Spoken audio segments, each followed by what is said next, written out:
guys, and welcome back to another episode of your Besthetician podcast. Today, we're going to be talking about the top 3 mistakes solo estheticians make and how to avoid them.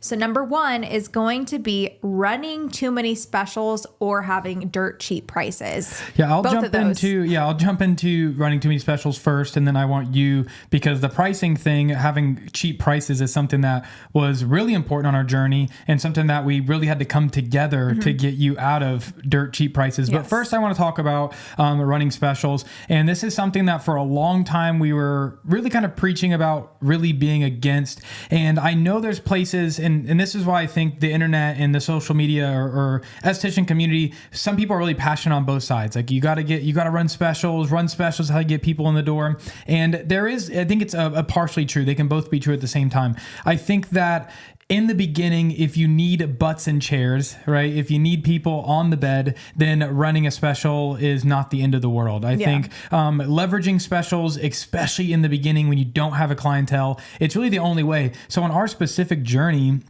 the first special we ran was a buy one, get one free facial, which was insane. Hindsight looking at it, giving a free facial was not the smartest idea, but we didn't know anybody. We didn't have a single friend or family or referral source when we opened up our business. So, and when we started, because you were like, how are we gonna get clients in the door? And I was like, well, we created an offer they can't say no to. Yeah. And so we created an offer of a buy one, get one free, and we massed DM'd people and said, hey, if you buy one facial, you'll get your second one on the house. And this actually brought in some friends because they're like, oh, can I gift my sister one? Can I gift my husband one? And so, and half of the people didn't even come back for their second facial. Yeah. So I kind of won in that way. Which, and I think that was something that we didn't leverage enough in the beginning because we were too afraid. But even the idea of buying one and you get to gift one would have been a way better idea. So taking a special, like a buy one, get one free, which is kind of a bad idea. But when you buy one, gift one, now you're getting 2 referrals instead of 1, right? So potentially 2 clients, which I still don't know if I'd recommend that, but I'm just saying that would be a better idea than just giving a person 2 facials. Because like you said, most people, not most, but there's a good amount, surprisingly, that never came back for the second free facial, which was just wild to me, which I guess would have been kind of good. Alex Hormozy talks about it a lot, the importance of gift cards, because he said like 70% of people never use a gift card, which is kind of that similar idea. But going back to specials, I think there is a time and a place for a special. Now, the longer you get into business and the more you regularly create specials, and we saw this when we were 6 months in a business, there was a handful of people just waiting for the special. And it can be disheartening. It's kind of a bummer where people don't come back and they're just going to wait around for your next special. And then people straight up would ask you, well, when are you running a special again? Because they didn't want to pay full price. And those are just not clients you want to big. And that's the biggest reason that we're pretty big anti-special people, is because the people that specials generally attract are people they just want a deal. They don't value you for your regular price. They only value you for a discounted price. That's just not clients that you want on the table. Those aren't people who are buying products. They're not people who are referring their friends. And you never want you to be known as she's so cheap or what a cheap service. So those are our biggest reasons on not running specials. But like I said, going back one more time, if you just started your business and you need people in the chair and there's no other forms of referral and places you can go, then run a special, right? You'll be okay. And, I mean, if you guys don't already know, we started a new business in a town knowing not a single soul, not even family, in a new state, knowing nobody. So these are the things that we did, and we learned these things along the way of what worked successfully and what didn't. And for me personally, being in the treatment room and for me to keep that spark and that passion, I quickly got burnt out by providing cheaper services and those discounts. I mean, I had to wean out people that, again, like Chris said, just wanted to come in for a discount. And I had people texting me, Hey, Victoria, I was just wondering if you're going to run your fall girl facial special again. And I'm like, absolutely not. I'm not going to. But in the beginning, when you're building, I am thankful that we had those clients because we wouldn't have been able to keep the doors open. Yeah. And having that outlet is okay to run specials, but it can't be like dirt cheap. You have to, number one, I always say provide value to your services in the treatment room. So whatever price that you put your service as, make sure it's higher, but make sure there's a ton of value in it. Yeah. But if you're building, maybe you have a special, that you're running, but then your regular prices are high. Yeah. Like they're a good price to where you're not attracting a bunch of cheapos. Yeah. So that when they're going to your page, they're not like, oh my gosh, it's so cheap everywhere. Like you get cheap people when you run and you just constantly promote your business as the cheap service. Yeah. And thinking about that too, a special that did work out better for us was when we discounted the hydrofacial. And I remember, I think we had it at, it's a normally $250 and we did for $200. And you still didn't love it because you'd rather people paying that $250. But what that actually did was we were able to actually get good clients from that. People were able to come in, experience one time. But the difference there is when you take $50 off a $250 item, I think over that $200 threshold, I think even over $150, that threshold where people take it a little bit more serious. So you weren't getting necessarily cheapos for a $200 service. They were still people who were looking for a good hydrofacial and a good service. So a lot of those clients did come back, and when the special disappeared, they stuck to $250. And when we raised our price to $265, those clients still stuck around. So that's where you're going back to adding value and having higher prices. You can run a discount and still get good clients. Yeah. In my opinion, you shouldn't offer anything like below 100. I mean, that's my opinion. Like if you're trying to build you can have $100 discounted facial, I guess. In my opinion, I mean, I personally don't ever do that anymore, but let's say that your regular facial is $150, and you're running a special for $100 for new clients.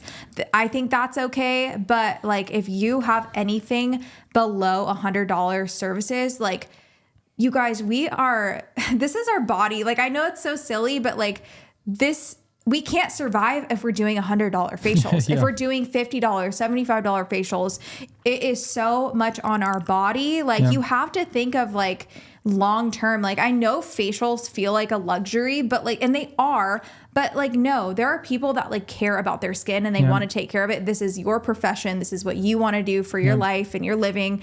And how are we going to support ourselves in a way where we can live comfortably? And again, like, it is in a sense, like, you're using so much of like, I mean, I have freaking carpal tunnel from doing esthetician work. And I just feel like your body is so important, and you should really, like, your services should reflect your like physical work too. Like, you're not just like putting serums on people's faces and la-di-da-di-da. Like, it's like, no, we're the experts and we're guiding you, and like, you wouldn't be able to pay for this service or get this information unless you're like on TikTok, and half of the time that's not even valuable information. Yeah, it's not accurate. Yeah. So going back, I mean, you kind of went on a little bit of a tangent, but that was the point on not offering cheap services, right? So I just kind of wanted to go back and make sure like they understood that was point number 2, was not doing cheap services, and you explaining why they're bad. And sorry, I got triggered a little bit.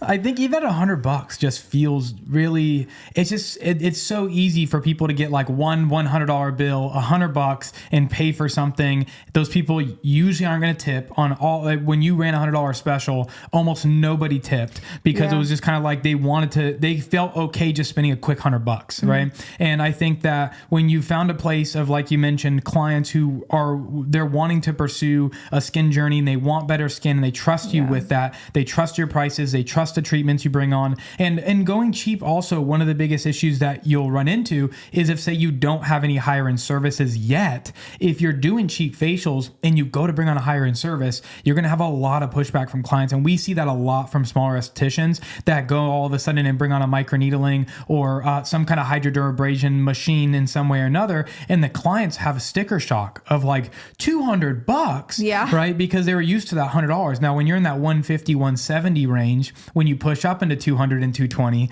most clients are like, oh, okay, it's better. It's really easy to see, like, oh, it's $50, $70 more, and they're willing to trust it. And those type of clients who spend that usually are looking for better and to pursue that. Yeah, and like, I kind of think of it as like the med spa world is typically, if you go to med spa, the facial will be $150, and then that next step, if somebody wants to take that next level with a higher advanced facial or even like a laser service, they're going to be paying, that $250 to $300 range. So you're kind of you are targeting a different audience, because if you think about it, and somebody's coming in for $100 facial, like, there are their mindset is, ooh, $100 facial. That's so cheap. That's a good deal. And you're just getting that mentality of a type of client that like, no matter where they go, if they're like, if lashes are normally $250 for a set and they see that $100, they're like, ooh, $100. I need to go to that place. And it's just a totally different type of clientele that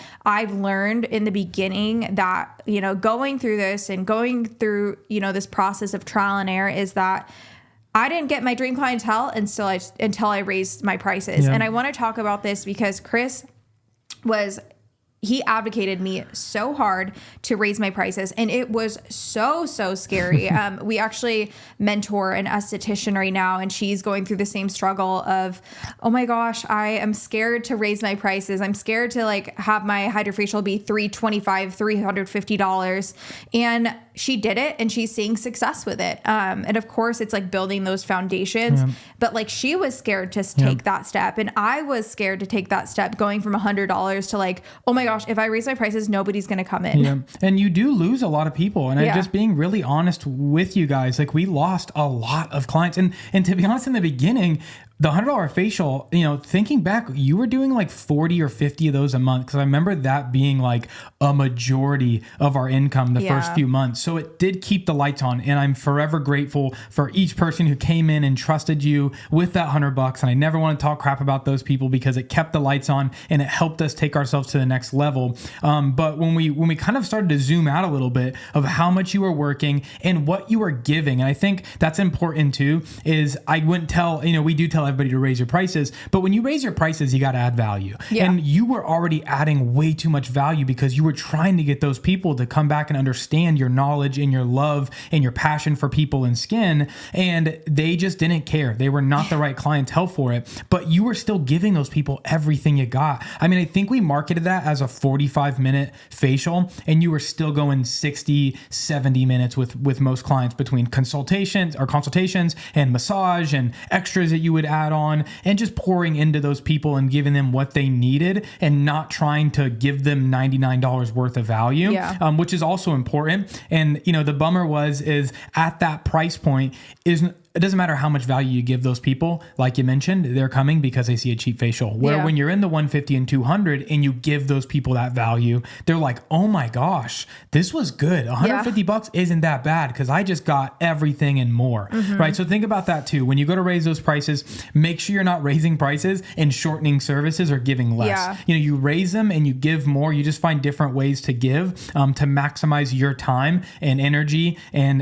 the clients are happier as well. The reason why you raise your prices also is not just for obviously profit reasons, but you are giving your time to people and providing a valuable service to your client. So you are, for me, I set aside, let's say if it's not a medical treatment like microneedling, that's typically an hour. But if I'm doing any hydrofacial, I at least block off an hour and 20 minutes for me to set up, for me to consult with my client, for me to catch up with my client, and then go over home care. I mean, and my prices reflect my time and my clients value that. And that's why it has worked so well, is because I'm not rushing people in and out. And I know that there's different ways that people can market their business. And, this is just one way that we suggest. And that's really, really, if you want to connect with people and create relationships and have people come back to you, like these are the things that add that value and people understand the value of your services. Exactly. Well, I know this is getting pretty long already. That's only number one. So buckle up as we hit these last two.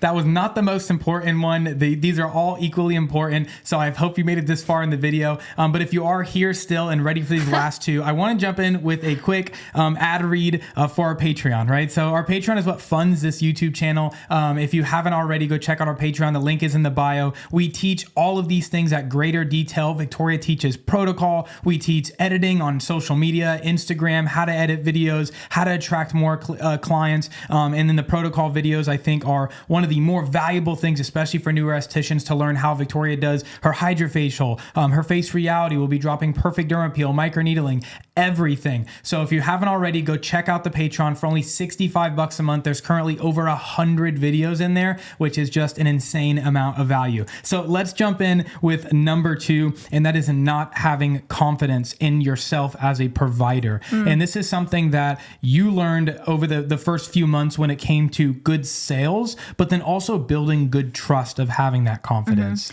I'll give you an example. I will never forget when we opened up our business and I had like my first buy one, get one free client.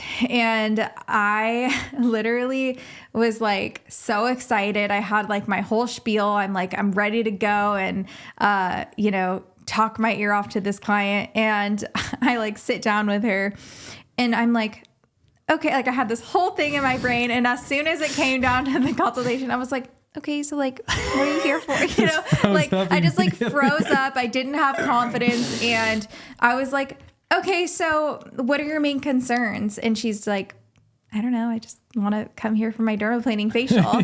And then I freeze up and then it just went south real quick. And like, I was just such an awkward little human being of an esthetician. And, I was just so awkward. I froze up and I didn't have confidence in myself and the things that I was saying. And this will take time, but like, I will never forget that moment when we opened up and me being so embarrassed and not having that confidence. And then when I went to go sell her something at the end, she was like, okay, I'll think about it, because I didn't have that confidence. And funny story, part 2 is that client came back. Like she's like actually now like a client of mine.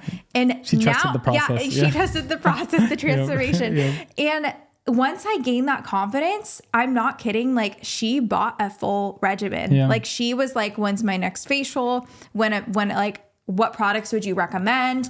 And it all was through me practicing and really perfecting my consultation and my time with my clients and the things that I word things with.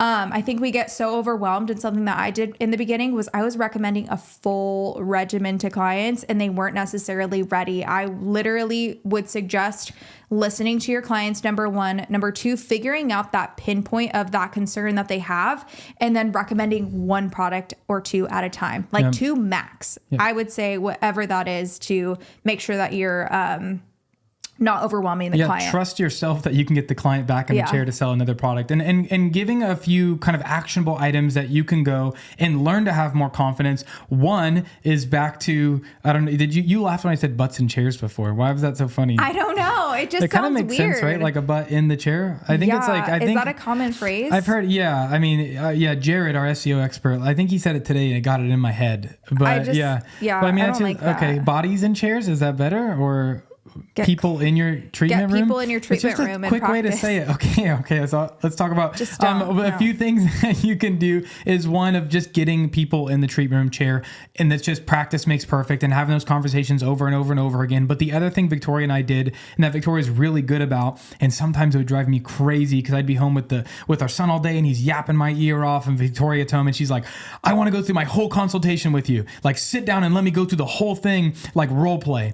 And I was like, okay, Victoria, like you probably do just fine, but I'm sure that helped you a lot, because then I nitpicked you and I went, well, why are you saying it like this? Why are you saying? And we actually had to do, and we'll be dropping this on our Patreon as well. We're going to actually record a full role play of a consultation, but do it with your parents, your significant other, a close friend of yours. Just go, hey, let me ask you questions in a way of a consultation, and let me try to sell you some products. We even had you do it, now that I'm remembering, when we had a model in to do a content day. Remember, I sat and watched you consult her. We didn't tell the model, but I said, hey, I want you to consult her and try to sell her product. And I'm going to be fiddling with the camera and pretend like I'm not paying attention. And I sat there and I listened to you talk through that. And then I nitpicked of where I saw the confidence not come through, where I think you could better solve the issues that somebody was looking for. And then also, I think you were able to read people. The more people that you had come in, the better you could read when people were just kind of like, no, you don't have to waste your energy and talk yourself into circles with somebody who's not going to leave with a product and not going to rebook a treatment. You know what's really interesting though, is I feel like until I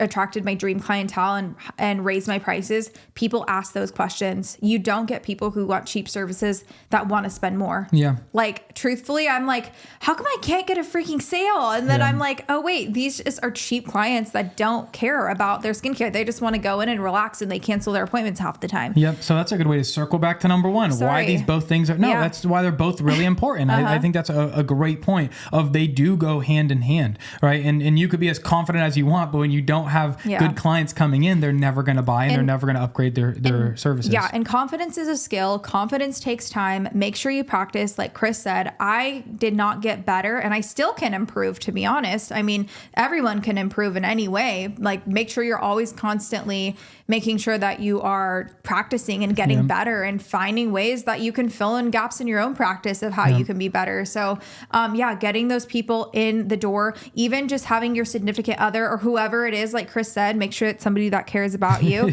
Not gonna just say, it's great. Come on, good. Shut up. Turn the show back on. But like, maybe somebody that doesn't understand skincare, maybe somebody that huge. Like is like, why are you explaining the benefits of vitamin C or hyaluronic acid? I have no idea what you're talking about. And that's another thing is like, that's another point. And I'll talk about it in a different video, is simplifying. I always say, teach things like you are to a third grader. That's such an important point too. We could talk about this stuff all night long. Well, it's nighttime for us, but there was one thing I'm trying to remember, because you had some really good tangents there, but I guess we'll leave it right there. Cause that's what I was going to say, is that you saying that you still are practicing on working these things. There's still time Victoria gets off work and she calls me, or when we see each other when she gets home, and she'll go, I don't think I did a good job there. Yeah. Right? I'm like, I know where I messed up and where I missed the sale. And that's huge, is that you should be looking at yourself in the mirror and going like, I drank too much coffee and I oversold, or I was yapping too much with a first time client and they didn't understand. I mean, there was one that you came home the other day and you were like, I thought you kind of got the body language that they wanted more. Then when you went to go sell it, you feel like you oversold and talked too much and kind of turned them off to buying more. Yeah. And that was something you were like, you knew what you did wrong. You didn't have to say, what do you think I did wrong? Like you caught it yourself, and now you're aware in the future, if you go to start talking too much, or you start to feel that, okay, let me dial it back. It's so funny because it was like such a long day, and it was my last client, and the client was like literally like, oh no, I'm like into skincare. I will like literally buy anything. I will buy any new product. And she currently like stocked up on her current regimen, but I'll give you an example. So she came in and like, there was two concerns that she had. She had her rosacea and her dryness. So I like sold her. I mean, I was talking about two products at the same time where I was like, you should buy these two together. And then I was like, and like that would have solved her problem right there. But instead of saying that, like, this is what you need, this is what you're going home with, I overcomplicated it. And I was like, but you could also add in this trio moisturizer if you really want extra hydration, and you can add in the Mandelic that will help with your overall tone and texture of your skin. And she's like, oh wait, so like, what does this product do? Like, I thought you said that, like, I don't know. She was just like asking me questions in the treatment room. Basically like that product would have solved her solution. But I said, I added in like an extra moisturizer, and she was like so lost at that point because she couldn't understand the difference between like a hyaluronic serum and a moisturizer, and it was just too overwhelming for her. Yep, and it's not her fault at all. Sorry, I felt like I explained that pretty bad. Yeah, no, I get you. I hope people. I'm sure estheticians will pretty much get the point. But yeah, that idea is that you go, hey, this just solves a problem. It's a new client coming in. Let's just get that problem solved, and we can add on more things later. Yeah. And I think that was the biggest point there, is that you realized, and you normally don't do that, and that's what you're saying. It was a late night for you. I mean, it was like 7:00 probably when you were finishing up with your last client of the day, and you felt maybe a little too overconfident and kind of yapped your sale away. Yeah. And you normally don't do that, but it's really good for you to look at yourself in the mirror and go, okay, there's a reason why I don't do that. And there's no exceptions anymore. Yeah. And you were putting yourself in that moment like, well, this one's an exception. She said she loves skincare. She said she'll buy anything. Yeah. But then you confused her. And as soon as you confuse a client, and usually too many products at once, then that makes them not feel like the confidence in you. Then the confidence isn't there, because they're confused, and then they're questioning you, and it could put you on your butt, where normally the clients are like, yeah, sign me up. Yeah. But yeah, anyways, we'll yap about that all night long. So we'll move on to the last, and what we we like to say a lot of times, one of the most important rules and one of the biggest mistakes we see estheticians making, and that is not niching down. This is also something I've heard so much information about, and a lot of people like to fight about it, and they've made way more money when they've brought on more services. And I think there's services that you can sidestep into that are still in your niche, and there's services that completely step into a different niche. And I think the way you market them and the way you do it is really important. So looking at our journey and what we started as is our whole goal was to get anti-aging clients. So the products that we brought on and the treatments that we did were to focus on anti-aging. Now the issue with that, and the reason why people don't like the niche down, is because it's harder and it takes longer to build clients that way. It's way easier for somebody to call you and go, do you do waxing? And you go, I do now. And we even got there at a point in our business where you're like, do you think I should start adding on eyebrow waxing? Like, just I had the one middle? client ask me. Because one client asked, and they're like, wow, you could make a lot of extra money if you added this on. And yes, you can. But then for one, you start to burn out of the service that you love because you're adding on other ones. And we've talked to so many estheticians that book out their entire schedule with that service, brows, waxing, lashes, things like that. And then they start to get burned out. They hate doing it. They want to get back into anti-aging, but all their clients come in for that, and they're trying to switch it over. You know what the problem is too, and I think that this is like a big thing, is you're mixing two different clienteles when you offer brows and if you offer like lash lifts, waxing and a facial, in my opinion. You're getting somebody who wants to spend $30 versus like 100 to 150. I mean, those are two different and different age groups, right? That's important. And, and niching down, all of these apply. So when we first started Skin by You, we were locked in of like, we want 30 to 65-year-old women who are proactively working on either correcting some skincare concerns or preventing skincare concerns. And you took 20-year-old clients, you took 18-year-old clients, you took 25. So it's not like we said no to anybody, but all of our marketing was focused on that. And when we were focused on that, this goes back to number one again on your prices. When you become an expert in a niche, people will pay whatever it takes to get to that result that they want. And when you're the jack of all trades, you can't be the premium, the best waxer in the world, the best eyebrow artist in the world, the best anti-aging in the world, and the best acne. And you have to be one. And clients, you smell that out. If you're looking for Mexican food, you're looking for the best Mexican food. I'm not going to go to a Mexican restaurant that offers French fries and burgers. It's a red flag. That's a red flag. It's a red flag. We went to one out here one time, and they have this thing called cheese crisp. And I don't know what everybody's feeling is on a cheese crisp, but it's kind of like a pizza. And they shouldn't have that at Mexican restaurants. No. And every Mexican restaurant that had a cheese crisp, it's not good Mexican food. But so going back into niching down, there's a few reasons why you do that. And one of the biggest reasons I think also is you need to become an expert, and you need to spend all your brain power on that thing first. And it's okay to sidestep. So we sidestepped after Victoria felt like she was doing really well in anti-aging. She had a really good clientele for it. She found a need treating hormonal acne with a lot of her clients. And you were like, hey, I want to step into, I have a handful of clients with acne, and I don't know how to figure it out. I don't know how to fix it with what I currently offer. So you sidestepped and added Face Reality's Acne Bootcamp program to what we already offered. And it still kept all of our anti-aging clients. We could promote you clearing acne, but at the end of the day, still too, I mean, we draw in a lot more anti-aging clients than general acne clients. Right? Because that's still what we want to specialize in. It's most of the videos we put on Instagram. You're an anti-aging specialist is what we like to coin you as. And I feel like it's what you know extremely well. Right? And it's really interesting because I feel like I get a lot of people from Google or the Face Reality Acne Expert Locator. Those are my acne clients are from Google. And I think it's just because my before and afters, I have a lot of acne transformations on there, and I just don't focus that on Instagram. I think I get a lot of my anti-aging from referrals and Instagram because I post a ton about hydrofacial and microneedling and all these advanced services that I offer. So it's just like, I think it's really important. And this is just from personal experience. Again, we started with anti-aging, and I found a gap like in my current clientele. Like, I didn't just say, oh, well, now I want to focus on, how to treat hormonal acne or how to, transform somebody's skin. Like, I genuinely was like, this is something that's missing in my practice that my clients are asking for, and I need to fill in this gap. So that was worth the investment for me.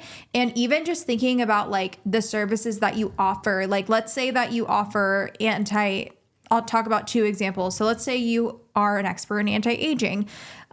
Maybe you offer regular, like high-end premium facial services. Then you bring on your first device as like hydrofacial. And then from there, let's say you bring on a laser or like something that's like more targeted towards your current clientels that are like, I have really bad like sunspots. What can you do? So maybe bring on peels, maybe like a more advanced peel, laser, things like that. So that's like niching down and bringing on services that you currently offer of that niche. So your clients can refer over and they can step up that ladder with you as you're upgrading. Exactly. And at that point, you're getting the same type of clients. Now, if you have acne clients, let's say that your gap is treating acne scarring at this point. You have a bunch of these clients that are like going other places, maybe because you don't offer microneedling or pro cell channeling, things like that. And you're like, okay, my current clients, I have a ton of graduates and I need to focus on scar vision. So this is where you'd bring on microneedling, things like that. So like you're growing with your clientele. And I think that we feel this pressure to bring on every single service,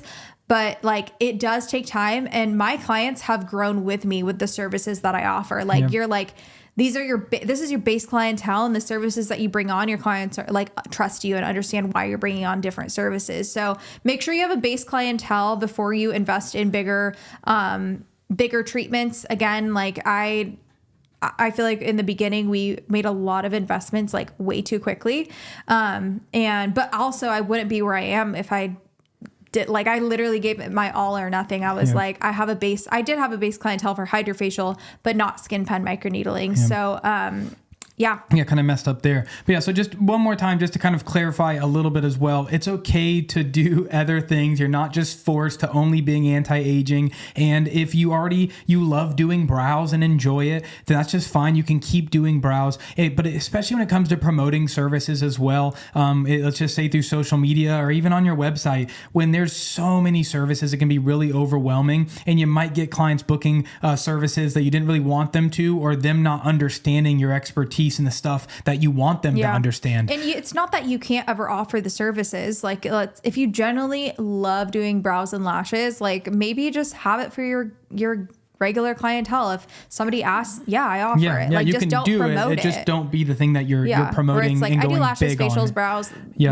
And a lot of people, we see that a lot with new estheticians because they learn it all in school and they want to do it all, which is great. And maybe in the beginning you can do it all to try it, but then find out what you love and dive into that, become an expert in that. And then as you grow one day, maybe you can turn back around in a couple years and dabble back into waxing again, or dabble back into brows or lashes as you establish yourself, bring the income, get to a place in business where you're not drowning like most of us are in the beginning. Then it's easier to turn over and go, hey, that is interesting. Let's try that out. We're in a place where we can take that risk and dabble into a new service. And I know a lot of estheticians that are like, well, I really want to get into like acne and treating acne, or I really want a hydrofacial, but like your current clients don't want that. Like it's, so one thing that I would recommend if you're like building is making sure that you are like essentially like rebranding yourself. And if let's say that you're like, I don't have any clients for acne. I didn't either. I went and I got certified and I